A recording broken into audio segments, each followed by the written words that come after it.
This is an era that will be written about, recorded, and discussed by future generations.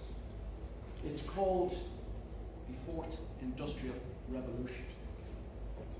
And what makes it different from the previous three industrial revolutions is the huge amount of technology and communications that have suddenly all come together at the same time. And what is happening is we're struggling to keep pace with that. We are deluged by the huge amounts of information that we are receiving on a daily basis. But hidden within that information is reports, a series of reports from companies like Forbes, from Udemy, from Harman, which are giving us an insight into actually what's happening within society itself. What is happening which we don't know, and it's what I call technology's unintended consequences, will have a major impact on humanity as we move forward. You see, what's happening is that we don't understand what is actually happening all at the same time. And we don't have the time to step back and just stop and assess the actions that we're taking. You see, what we have is we have future generations that are depending on us to make the right decisions. But have we got the information? Do we have the time just to consider those? So what I want to talk to you about is three things that are relevant and hot topics at the moment in terms of business, and one of them has a societal implication as well, just to give you a sense of where I'm actually bringing this.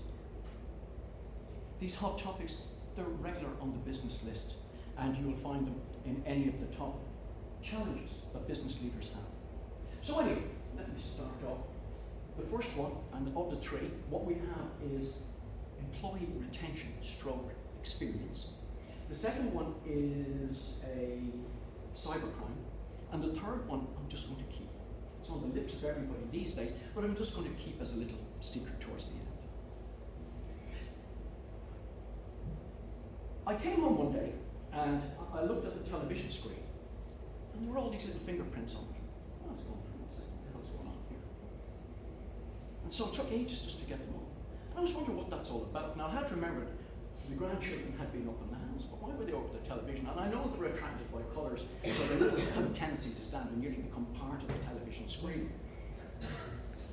But it was only about 2 days later, I saw my grandson Scott, who was about 3 years of age, come into the room, go over to the television screen, and start pressing it. His expectation was it would be interactive.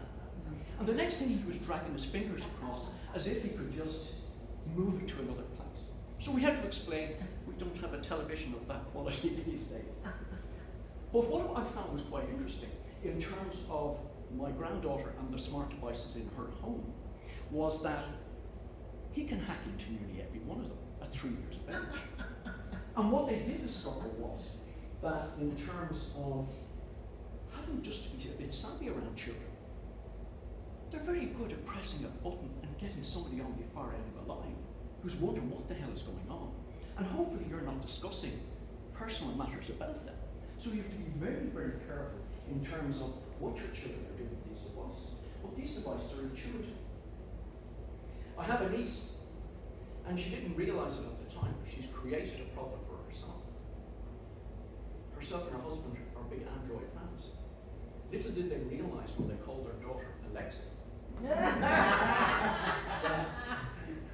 that when they call her, it triggers the system. And it has caused more problems. And really now, they're taking a pattern and changing what depot. So, what I'm saying is, I want you to think, when you go to any sort of new device out there, you open it up, and not like the old days. If you remember the old days, you got a manual with it. Yeah. Now, I hate manuals. To be quite honest, I hate manuals. It took about 3 pages just to turn this device on. And what ended up happening for people like me, and loads of others that I know are in a similar vein, who are not that sort of techy people, we got about 20% functionality out of the device because we couldn't be arsed trying to get into the rest of it. My son on the other hand reads it from cover to cover. So as a default, we now go to him if we need anything. But the great news around technology is, and we're delighted to discover, is there's no manual It's intuitive. And if you don't really know what's going on, you can go onto YouTube or even Winterform and very quickly find out how to use it. And that's fine. That's absolutely fine, and there's no problem with that. Except, and this is where the unintended consequences of technology kick in. From speaking with business owners, business leaders, and also reading the reports, and certainly one from Udemy called Distraction in the Workplace 2018, what you will discover is that as business leaders, we are very, very keen to introduce new technology to improve productivity, to improve profits, and to make everybody's life a lot better. However, what's happening is there's a drop in investment in terms of the training that comes behind it. So this is being validated on a continuous basis from these reports coming in. And the unintended consequences of what actually is happening is that staff are now being presented with new forms of technology, with the presumption from management that it's intuitive, when in fact it's a lot more complicated than you might actually imagine. And so people now are taking a number of different ways of dealing with this. Number one is they're now pestering the people around them, which is interfering with their workday and is creating a drop in productivity. Many of these sort of technologies are a bit more sophisticated than just going simply online to look up a YouTube video and, hey, presto, here I am back in the full swing of operating this. On top of that, management is not actually monitoring the usage of the technology within their own organization. And so what you're now having is a drop in productivity from the person who's supposed to be using the technology, a drop in productivity from the overall organization, when in fact a small investment would make a huge, substantial difference to what's going on.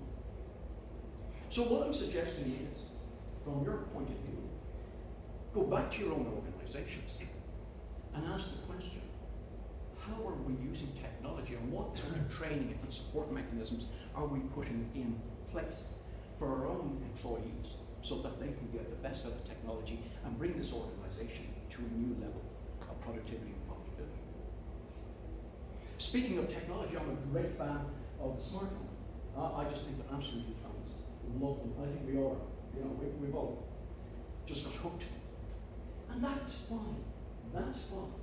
But strangely enough, and coming out of, again, further reports from Harman and Aruba, is that more than 90% of senior managers in mid-sized companies have an expectation that their employees will use their smartphone for business purposes. Strange enough, even larger corporations are doing the same, without thinking of the unintended consequences of where this leads to. And where this is leading to is this. A long time ago, when I was in the workplace, I went into an office and I was given a phone, and it was stuck to a wall. It was called a landline. And I was told this is for business purposes only. And if we kind of cheated the system a bit, I might spend 5 or 10 minutes on it personally. But when I went home, that stayed stuck to the wall, and I had a quality of life outside of the business. With smartphones today, that's not happening. You're on call 24/7. And in an era where we're trying to move people back to a 4-day week, that's the ambitious across Europe for the workforce to move to a 4-day week. How does that work when people are on the clock 24/7? Think of the interruptions that is having in terms of lifestyle.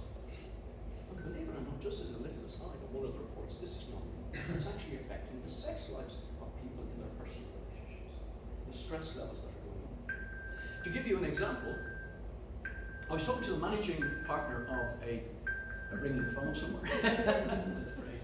I was talking to the managing partner of a legal firm, and I said to her, "Tell me, what's your policy in relation to your employees and working, say, a 9-to-5 day?"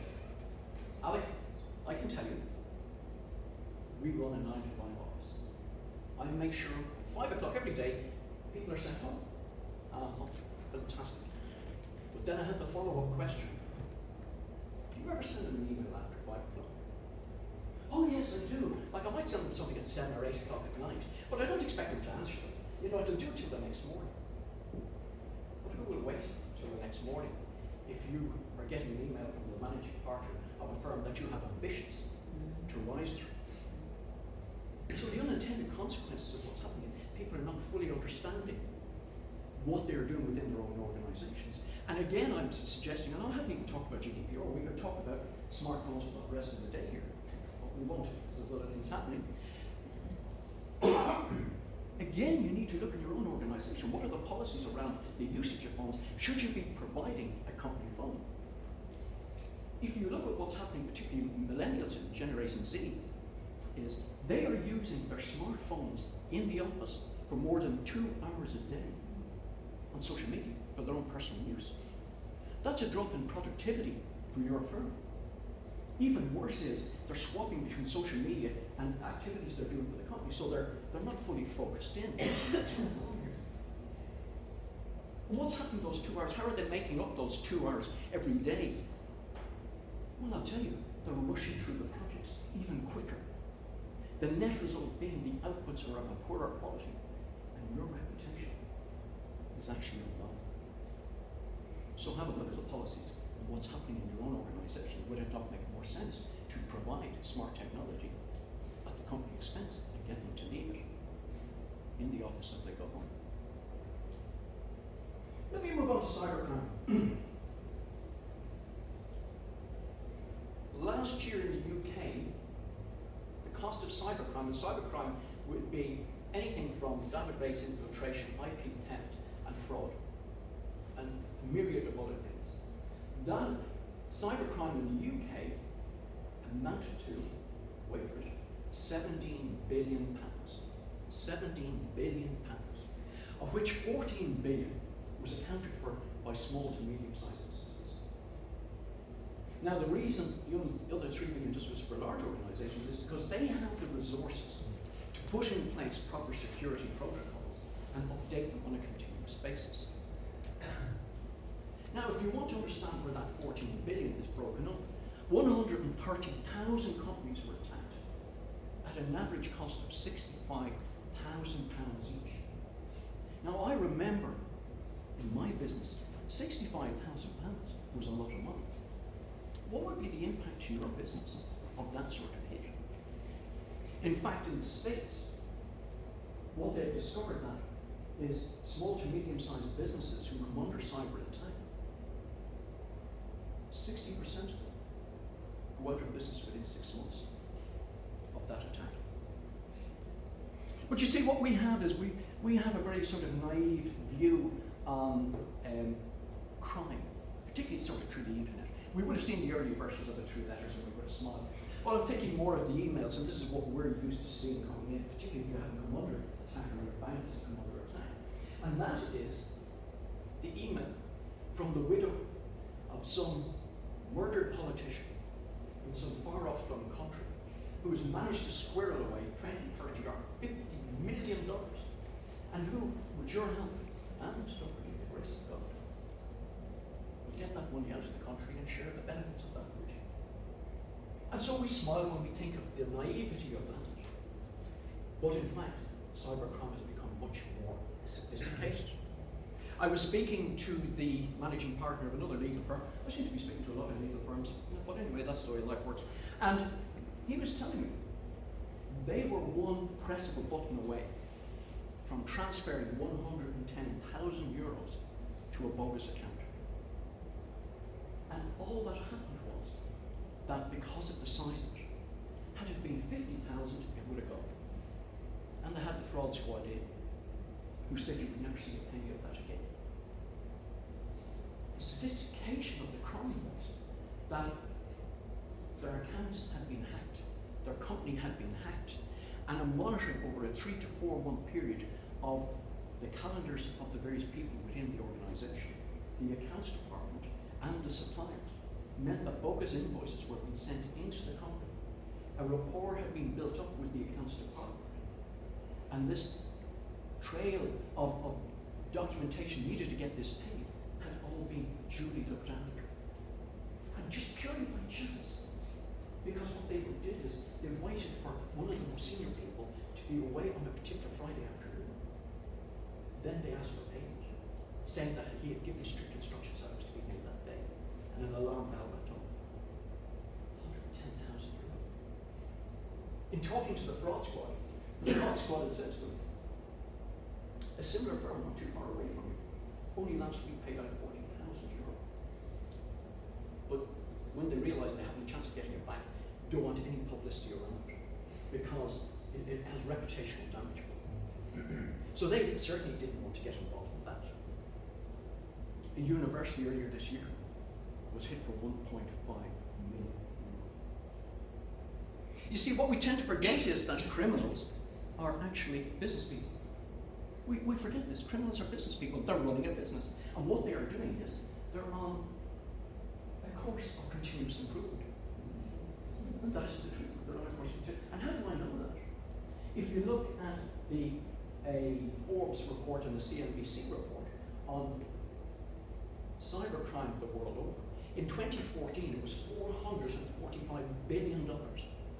Next year it's expected to be $600 billion.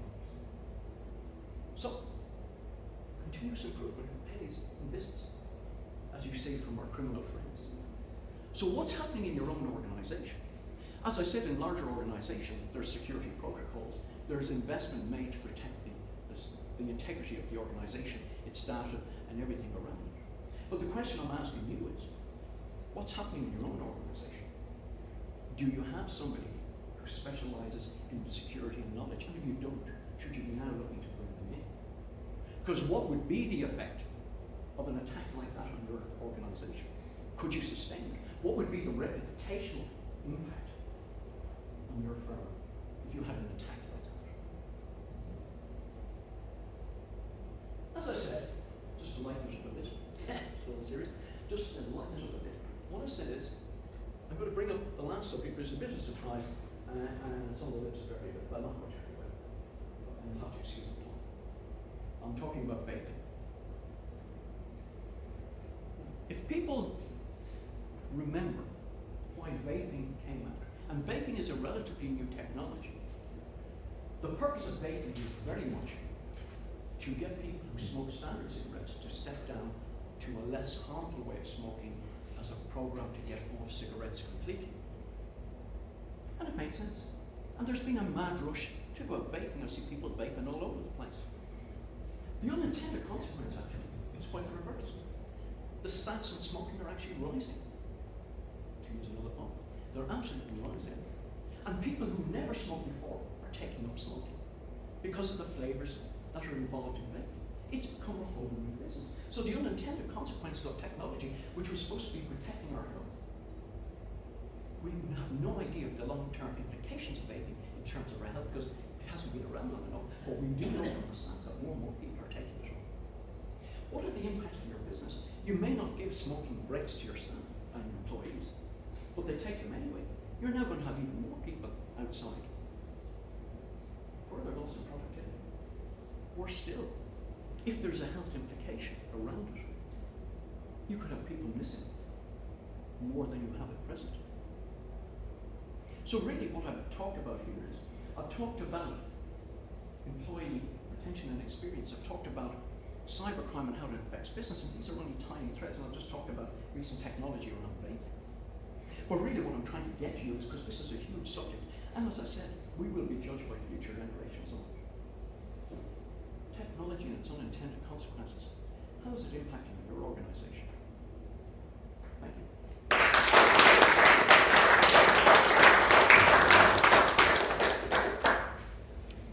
Thank you very much, Alec.